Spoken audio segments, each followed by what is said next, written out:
Hey, I wanted to make a video about a really deep and harrowing secret of our society, which is that it still has scapegoats and it still has a central form of oppression. I don't know the best way of explaining it. But people who are scapegoats in narcissistic family environments, when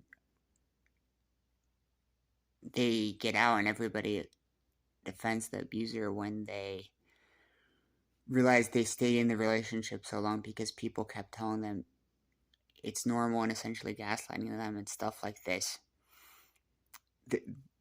They always interpret it as being accident and misunderstanding, which in a way it is. But it's accident and misunderstanding in the same way that the racism of the society 2 generations before us was an accident and a misunderstanding. How do I explain best what I mean about this? I mean,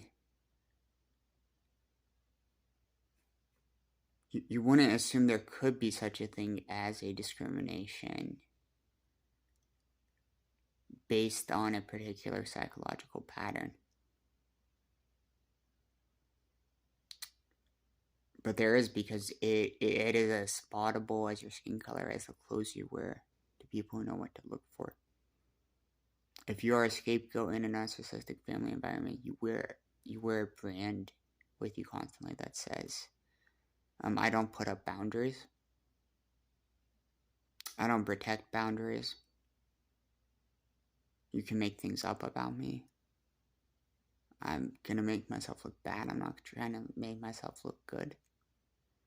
Basically all these signals that you've been taught to send, because you've been taught it's what's good to do and what's not selfish and how you're supposed to survive, and just all sorts of sick hogwash like that. Because the truth is, and it's a little bit of a secret, but if I find somebody in a larger group who is being mobbed or mistreated or who is unprotected, there's a very high chance that this person was a scapegoat in a narcissistic family environment. Even things we talk about, like say what we call bullying, is a very unevenly stratified phenomenon where, I got to know the kids in my school, who were bullied or mistreated for years on end, and when we're labeling something just bullying, there's an assumption that this is based on no particular attribute. That's the difference between it and a form of discrimination. And when I talked to and got to know these people throughout my life, I saw, of course, the typical that you would expect. The people who, I guess, looked really different, which is an unchangeable thing about themselves. The people who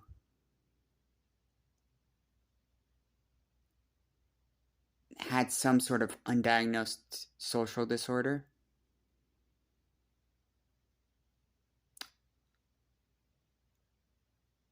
And I only really met one other type of person, which was people from narcissistic family environments, people who are scapegoats in these environments and who had not been taught proper boundaries or how to defend themselves, or that they were supposed to defend themselves, and who were taught to subconsciously draw a target on themselves.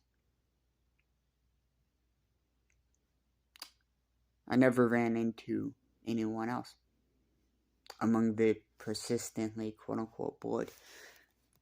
And it's haunting to be realizing that for your whole life when other people don't notice. Anybody can get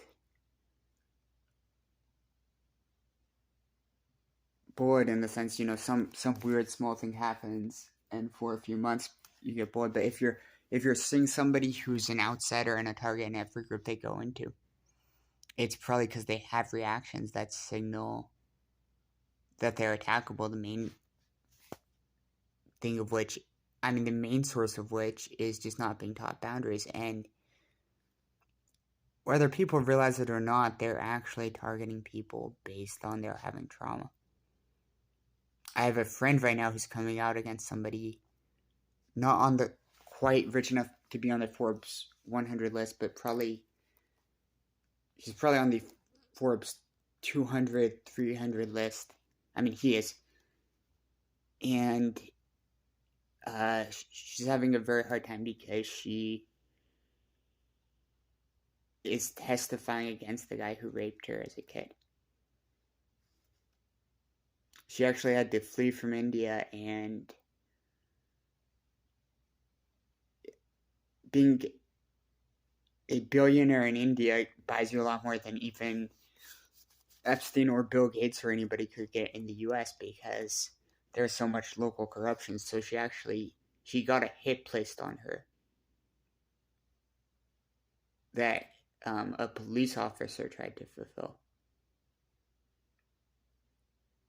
while claiming they were doing some innocent perspective.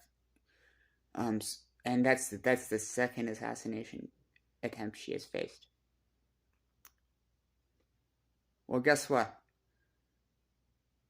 She has issues with getting bullied at work for flinching too easily. People think it's just because she is an overreactor or too. I don't know why. I don't know what they think. Because that is an obvious sign of hypervigilance, and that's not even the first time I've seen that. One of the girls